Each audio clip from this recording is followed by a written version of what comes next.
Za moimi plecami znajduje się kryzys tożsamości łamane na konsensus rodaków. Co się tutaj od Janie Pawla, to normalnie nie mieści mi się w głowie. Na całej karoserii nie znajdziemy ani jednego logo, a więc mamy rebranding marki SsangYong, ale jednocześnie Koreańczycy wstydzą się nowego logo. Dalej, rodacy niemal jednogłośnie prawią w komentarzach, że jest to fajny wóz, tylko jest nieco za drogi i zdecydowanie za dużo chleje. Normalnie to się nie zdarza, że na nowe auto nie jest wylane konkretne wiadro pomyj. Zapraszam serdecznie na film KGM Action wersji, która zdaje się zerwała z nałogiem.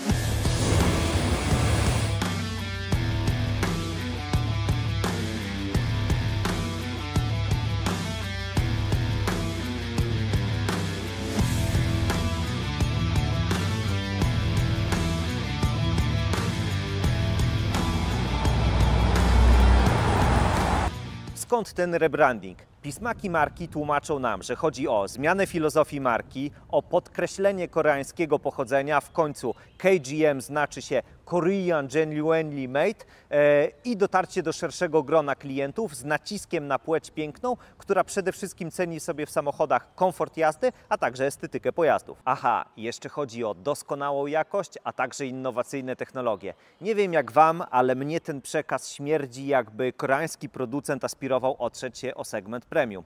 No to co, sprawdzamy, ile jest warty Action, wóz przedstawiający nową erę KGM. Pogadajmy o stylistyce nadwozia. Przód auta jak najbardziej do mnie przemawia. Ma taki mocny, zarazem elegancki wizerunek. Podobają mi się światła do jazdy dziennej. Jak się dobrze przyjrzycie, to tutaj mamy właśnie podkreślenie tego koreańskiego pochodzenia. Chodzi o te 3 kreski w różnych kombinacjach, które właśnie się znajdują na koreańskiej fladze. No i dobra, od lewej mamy motyw Gon, Gam, Ri.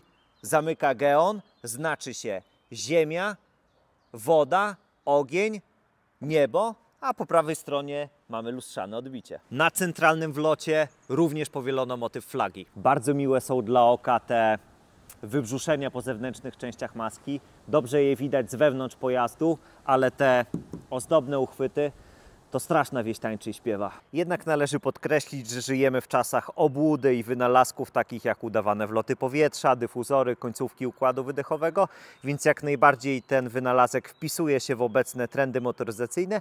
No i zawsze znajdzie się jakiś rabin, który powie, że to jest tak naprawdę funkcyjne i sprawdzi się doskonale chociażby jako weselna karoca. Profil, czyli to, co misie lubią najbardziej, czyli SUV ze ściętą dupą lub jak kto woli profanacja nadwozia coupé. Kompletnie nie pojmuję, skąd to się cieszy taką dużą popularnością, że klienci chcą płacić za to więcej forsy, mając mniejszy bagażnik i mając mniej miejsca dla pasażerów nad głową na tylnej wersalce, no ale moje uprzedzenia odkładamy na bok, gdyż nie ja jestem targetem. Co my tutaj mamy? Nadkola w kolorze nadwozia, 20-calowe felgi aluminiowe w każdej wersji wyposażenia, przepotężny słupek C, a także 2 listwy biegnące wzdłuż całego nadwozia, jedną szarą tutaj na górze, a także tutaj na dole czarną, która łączy ze sobą przednie lampiony z tylnymi. Nie ma co ukrywać, wóz jest bardzo podobny do Range Rovera Velara i to jest, moi mili Państwo, komplement, gdyż Velar jest to jeden z najładniejszych SUV-ów na rynku. Zwróćcie proszę uwagę, jak ładnie wkomponowano światło stop, spoiler dachowy. Korzystając z okazji, wyjaśnijmy sobie, co znaczy nazwa Action. Znaczy bądź młody duchem, działaj. No trzeba przyznać, że fantastyczny przekaz. Te tylne światło, to tutaj również mamy podkreślenie koreańskiego pochodzenia. Tutaj mamy motyw ziemi, tak więc ziemia jest jednocześnie kierunkowskazem, światłem przeciwmgielnym, światłem odblaskowym, a także światłem cofania. Mnie osobiście się one nie podobają, sprawiają wrażenie takich zrobionych na siłę. Uważam, że dużo bardziej elegancko by było, gdyby kierunkowskaz wylądował tutaj, a reszta z tych świateł wylądowała w dolnej części zderzaka. Słuchajcie, kryzys tożsamości im trochę mija, bo w najnowszych egzemplarzach Actiona, dopiero co zjeżdżających, wylądowało logo KGM na dolnej części klapy bagażnika. A teraz gabaryty. Action jest dłuższy, szerszy, a także niższy od swego bliźniaka Torresa. Z kolei rozstaw osi mają ten sam. Wóz mierzy 4,7 metra na długość, jego szerokość to 1,9 metra, wysokość wraz z relingami to 1,7 metra, a wielebny rozstaw osi wynosi prawie 2,7 metra. Minimalny prześwit wynosi 206 mm, a więc jest idealny do eksplorowania, a jakże trudnych terenów miejskiej dżungli, chociażby takich jak wysokie krawężniki, a także leżący milicjanci. A jeszcze uprzedzając pytania, to w kałuże, w jakie maksymalnie możemy wjeżdżać, to te 30-centymetrowe. Idziemy teraz do bagażnika i przy okazji zweryfikujemy, czy działa kick sensor, który mamy w topowej wersji wyposażenia Actiona zwanej Wild. Chyba działa. Do dyspozycji mamy solidne 668 litrów z podwójną podłogą, a bez podwójnej podłogi 796. Jeśli złożymy oparcie naszej tylnej wersalki, wówczas do dyspozycji mamy 1569 litrów. Zobaczcie, jakie mamy tutaj fajne schowki boczne na przeróżne tałałajstwo. Jest gniazdo 12, a tutaj haczyk na zakupy. Pod podłogą wygląda to tak. Jak widzicie, mamy tutaj elementy opcjonalnego zespołu napędowego hybrydowego, które wkomponowano w mało estetyczny sposób. Nie wiem, z czego cholera jasna to wynika, czy z faktu, że ciężko się rzeźbi w tym materiale, czy po prostu montażysta dał z siebie całe 30%. Z ciekawostek barowych to w akcesoriach producenta znalazłem materacę do spania za 200. Wówczas elegancko kimają tutaj dwie osoby. Co więcej, mamy tutaj przycisk do otwierania, a także zamykania klapy bagażnika. Tak więc wszystkie osoby, które uwielbiają kimać w aucie, lubią to.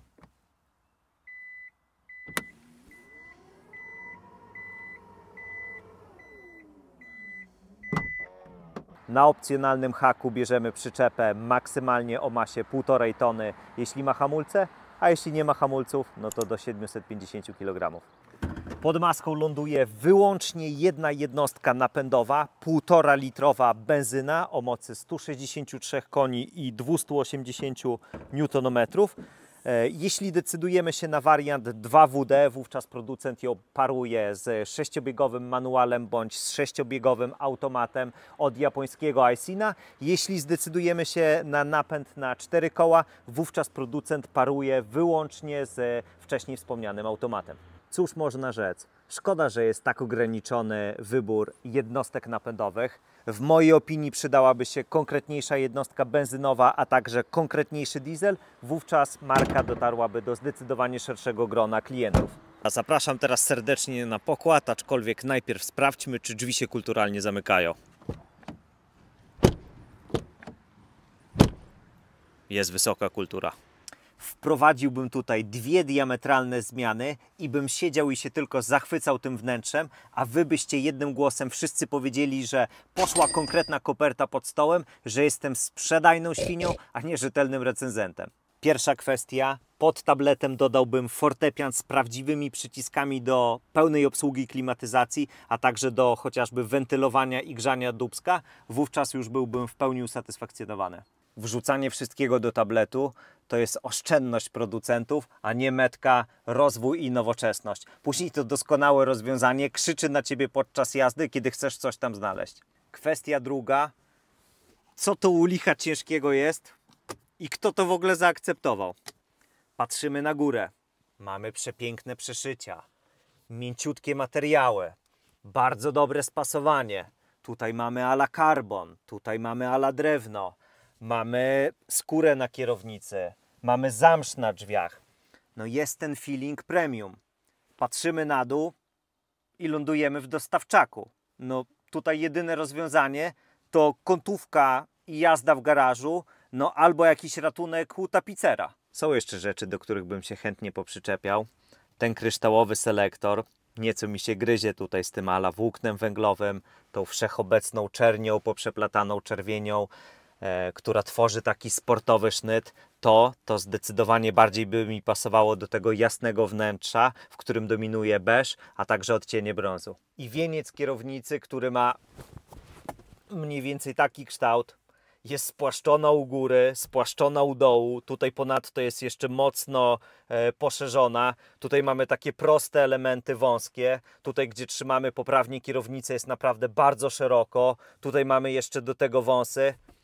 I wiecie co? W tym całym szaleństwie jest naprawdę kilka fajnych pozycji, w których ją trzymamy naprawdę wygodnie. No i świetne są prawdziwe przyciski, które są całkiem logicznie pogrupowane. Nasz lewy kciuk obsługuje telefon, grzanie kierownicy, wywołanie dyskusji z naszym autem, źródło dźwięku, a także tutaj obsługuje nasze radio. Prawy z kolei odpowiada za asystentów, no a także częściowo obsługuje nasze tutaj cyfrowe zegary. Ale tutaj te dwa przyciski, które śmierdzą mecenasami, a konkretnie rodziną AMG, to tutaj też kątówka poszłaby w ruch. Ten przycisk ulubiony, a także auto hold, no proszę Was. A reszta same superlatywy. Mamy bardzo wygodne fotele, które są całe regulowane w prądzie, są wentylowane, a także ogrzewane. Zobaczcie, jakie mają piękne przeszycia, jakie mają wstawki. Są wykonane z prawdziwej skóry, a nie z jakiejś ekoszmaty z przetworzonych butelek PET. Zwróćcie jeszcze na to uwagę, że fotel pasażera mogą regulować pasażerowie tylnej kanapy. To jest coś, co znamy m.in. z segmentu F. Podoba mi się pływająca konsola środkowa, która występuje wyłącznie w automatycznej skrzyni biegów. Dzięki niej mamy tutaj takie poczucie przestronności. Tutaj na dole mamy pokaźną kieszeń na przeróżne szpargały, czy też jakąś damską torebkę. Tutaj mamy wspaniale zlokalizowaną bezprzewodową ładowarkę. Mamy użyteczne kieszenie boczne w drzwiach. Niby mała rzecz, a cieszy się. W większości aut jest to tak spieprzone, że nie możemy włożyć tam większej butelki. A tutaj proszę bardzo. Kolejna rzecz to osłony przeciwsłoneczne, które są dodatkowo regulowane. Niby mała rzecz, a jak zawsze cieszy. Idziemy na tył. Zobaczcie, jak dużo mam tutaj miejsca w każdej płaszczyźnie. Fotel jest ustawiony pod mój wzrost, czyli 1,70 m z groszem. Ile mam miejsca na nogi, ile mam miejsca nad głową. No i dobra, co my tu mamy z dobrodziejstw? Są lampiony dachowe, są uchwyty na ubrania w zagłówkach. Bardzo proszę, możemy powiesić sobie marynarkę. Dalej mamy użyteczne kieszonki na nasze ukochane smartfony. Są tutaj. Mamy rolety. Ciach. Mamy ogrzewane skrajne siedziska. Mamy dwa porty USB typu C. Nawiewy. W podłokietniku mamy dwa uchwyty na napoje. No i mamy izofixy na skrajnych siedziskach, ale tak naprawdę wisienką jest to, że możemy mocno odchylić oparcie tylnego siedziska. Zobaczcie, to jest ustawienie te takie powiedzmy standardowe. Odchylamy je tak. Wówczas tworzy się nam taki kącik, że podróżowanie jest tutaj naprawdę wyśmienite. Cyfrowe zegary mamy zintegrowane z tabletem. Tworzą taki panoramiczny, zakrzywiony wyświetlacz. Zarówno zegary, jak i centrum naszego dowodzenia mierzą porówno 12,3 cala. W pierwszym kontakcie nieco przytłoczył mnie ten zestaw cyfrowych wskaźników przypominający kokpit samolotu myśliwskiego, aczkolwiek po dłuższej chwili się już nieco polubiliśmy i uważam go za względnie czytelny. Ta kanciasta stylistyka obrotomierza, jak również prędkościomierza, to jest, szanowni Państwo, szlifowany diament, który może zmienić swą kolorystykę w zależności, w jakim trybie mamy ustawioną skrzynię. A może być ona w trybie sportowym, wówczas tak się prezentuje, zimowym, a tak wygląda w trybie normalnym. Centrum dowodzenia, kolokwialnie mówiąc, dupy nie urywa. Momentami działa mozolnie.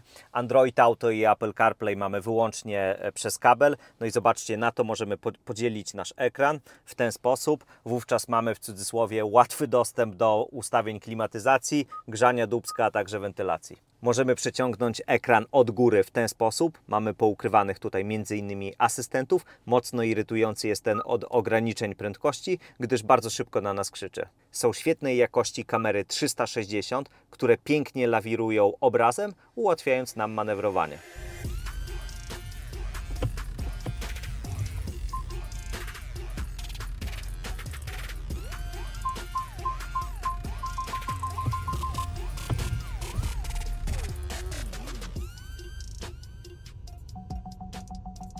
Mamy tutaj jeszcze sterowanie głośnością systemu audio, który gra dobrze i czysto, no ale nie koncertowo. Ponadto mamy jeszcze funkcję drzemki dla pasażerów podróżujących z tyłu, chodzi o wyłączanie tylnych głośników. A jak jeździ Action z napędem 4WD za niemal 206 tysięcy złotych? Ano zaraz się przekonamy. Przy okazji powiem Wam, że przeklikałem sobie w konfiguratorze, ile maksymalnie pod sufit może kosztować ten wóz. No i bez akcesoriów jest to kwota 212 tysięcy złotych. Cholera jasna, nie mało. Na początek sprawdzimy 0-100. Swoją drogą to jest bardzo ciekawe, że producent nie podaje tejże wartości w specyfikacji. Być może jest to nieistotny parametr, aczkolwiek i tak go sprawdzimy.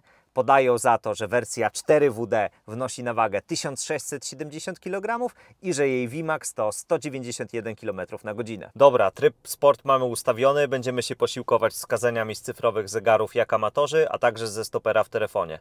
No i jedziemy.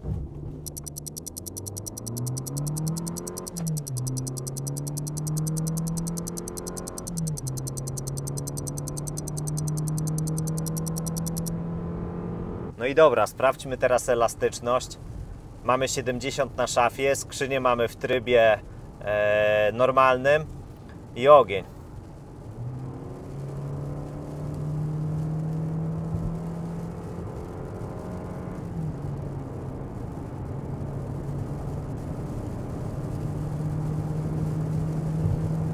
No, jesteśmy w trybie sportowym, no i co? Rura.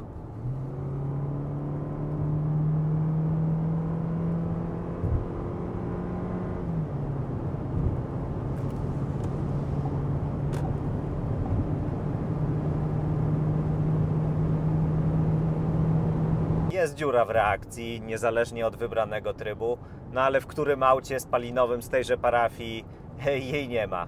Wiadomo, że eksperci sekcji komentarzy powiedzą, że no, wyniki są tragiczne, wiadomo, ale każdy jeden tam z nich jeździ 500-konną V8, to wiadomo jak jest. Ja tam wyniki uznaję za jak najbardziej akceptowalne i mniemam, że grono potencjalnych klientów również uznaje za akceptowalne. Wybaczcie mi, ale nie będę weryfikował możliwości w terenie tego Nicponia, gdyż wóz należy do zaprzyjaźnionego dealera. Nie jest to egzemplarz prasowy, który można orać bez jakiejkolwiek wyobraźni.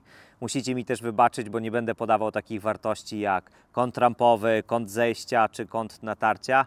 Wszyscy dobrze wiemy, że 99% Actionów możliwie najtrudniejszy teren, jaki zobaczy, to dojazd szutrową drogą na działkę, czy też dojazd do kurortu alpejskiego na narty. Pogadajmy o zużyciu paliwa, gdyż jest to bardzo istotny temat. Sam producent deklaruje średnie zużycie tej wersji na poziomie 9 litrów, ale wszyscy dobrze wiemy, jak to jest ze wskazaniami producentów. Wszyscy koledzy po fachu jednogłośnie uzyskiwali średnie wyniki dwucyfrowe, jedni większe, drudzy mniejsze, wiadomo jak jest. Instalację LPG mamy od Europegas, ponoć jest to jedyna marka obecnie błogosławiona przez KGM na naszych ziemiach. Jej koszt to 6900 zł brutto. Możemy ją instalować kupując auto na dzień dobry bądź w trakcie użytkowania i oczywiście nie wpływa to na naszą 5-letnią gwarancję. Tutaj mamy wlew, tutaj mamy poziom naładowania baterii, a tutaj mamy takie sprytne urządzenie, które łączy się z aplikacją na naszym smartfonie. Pragnę zaznaczyć, że na razie działa wyłącznie na Androidzie i niestety nie współgra z tymi naszymi wyświetlaczami. No i zapomniałbym, zbiornik na paliwo mierzy 50 litrów, a nasza butla na gaz 45. Z pomocą tejże aplikacji możemy dokładnie monitorować poziom konsumpcji, w tym oczywiście proporcji. Tutaj zobaczcie, w zakładce ekonometr mamy parametry takie jak cena benzyny, po którą tankowaliśmy, a także cena gazu. No i mamy drugą fajną zakładkę, konsumpcja. No i tutaj mamy szczegółowe dane aktualnego zużycia, od startu silnika, a także dane całkowite. Słuchajcie, mam tutaj wyniki całkowite od dealera po ponad przejechanych 2000 km. No i musimy założyć, że jest to najczarniejszy z czarnych scenariuszy, gdyż wiadomo jak to z testowym autem jest. Zabierany jest na krótkie przejażdżki po mieście, na drodze ekspresowej, no i sprawdzane są możliwości auta. No i zwróćcie uwagę, jak to się tutaj prezentuje.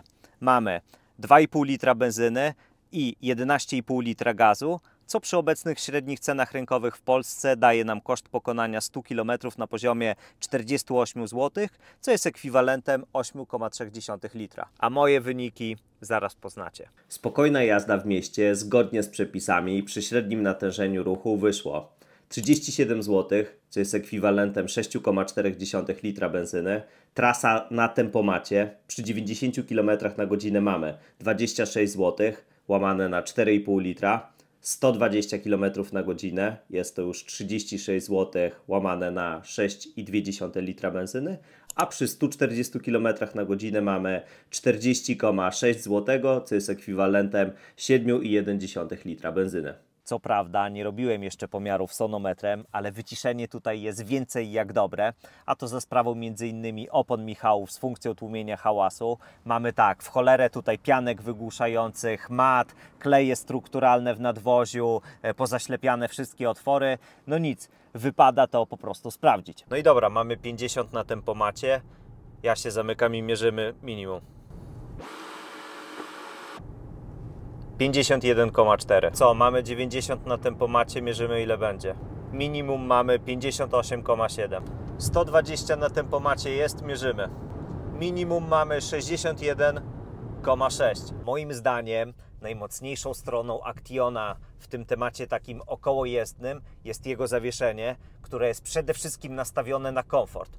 Mamy odziane koła 20-calowe, a on kociełby, jakieś pojedyncze dziury, leżących milicjantów, bierze po prostu jak złych. Naprawdę jest bardzo dobre.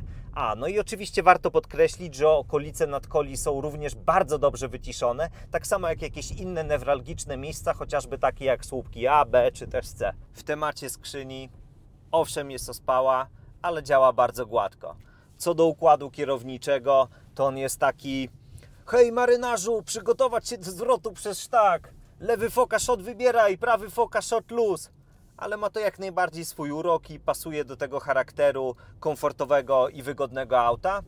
A w temacie silnika, no cóż, w niczym nie zachwyca, ani też w niczym nie irytuje. Jego osiągi są akceptowalne i ma niezłą kulturę pracy. Jeśli Twoim głównym kryterium jest wygoda, to bez dwóch zdań jest to bardzo dobry adres. Nie znoszę tak szufladkować, ale uważam, że jest to wóz zdecydowanie zrobiony pod płeć piękną. Zapytacie, czy bym go kupił?